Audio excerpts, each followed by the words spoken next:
Motorcycle মালিকদের ওপর অগ্রিম কর এআইটি আরোপের সম্ভাব্য সরকারি সিদ্ধান্ত থেকে সরে আসার আহ্বান জানিয়েছেন জামায়াতের আমির ও বিরোধী দলীয় নেতা ডক্টর শফিকুর রহমান। তিনি বলেছেন, দেশের অধিকাংশ মোটরসাইকেল চালক ও মালিক ধনী নন, বরং জীবিকা ও দৈনন্দিন প্রয়োজন মেটাতেই তারা এই বাহন ব্যবহার করেন। তাই সাধারণ মানুষের ওপর নতুন করে করের বোঝা চাপানো উচিত হবে না।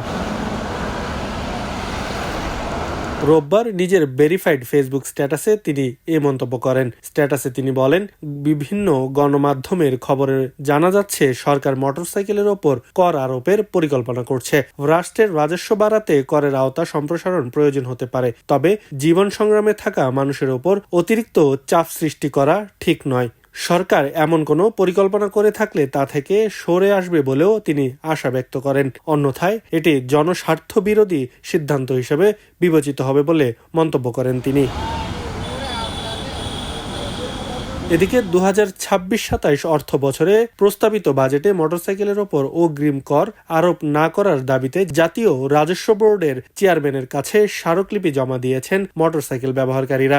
একই দাবিতে রোববার রাজধানীর আগারগাঁওয়ে এনভিআর কার্যালয়ের সামনে মানববন্ধনও করেন বাইকাররা। জানা গেছে, আগামী অর্থ বছরের বাজেটে রাজস্ব আয় বাড়ানোর লক্ষ্যে সরকার মোটরসাইকেল ও ব্যাটারি চালিত অটোরিকশাকে নতুন করে করের আওতায় আনার পরিকল্পনা করছে। প্রস্তাব অনুযায়ী মোটরসাইকেলের ইঞ্জিনের সিসি অনুযায়ী বছরে 2000 থেকে 10,000 টাকা পর্যন্ত অগ্রিম কর আরোপ করা হতে পারে।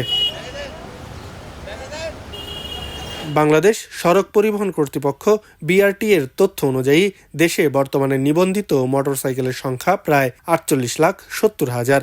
এর মধ্যে প্রায় 38 লাখ মোটরসাইকেল করের আওতায় আনা সম্ভব বলে মনে করছে সরকার। এ খাত থেকে বছরে প্রায় 1,520 কোটি টাকা রাজস্ব আদায়ের লক্ষ্যমাত্রা নির্ধারণ করা হয়েছে। প্রস্তাব অনুযায়ী প্রতি বছরের মোটরসাইকেলের ফিটনেস নবায়ন বা ট্যাক্স টোকেন সংগ্রহের সময় এই অগ্রিম কর পরিশোধ করতে হবে। পরবর্তীতে আয়কর রিটার্ন জমার সময় এই অর্থ সমন্বয়ের সুযোগ রাখা হতে পারে। আব্দুল্লাহ আল বাকি, খবরের কাগজ। খবরের কাগজ, নিখাত, নির্ভীক, নিরপেক্ষ।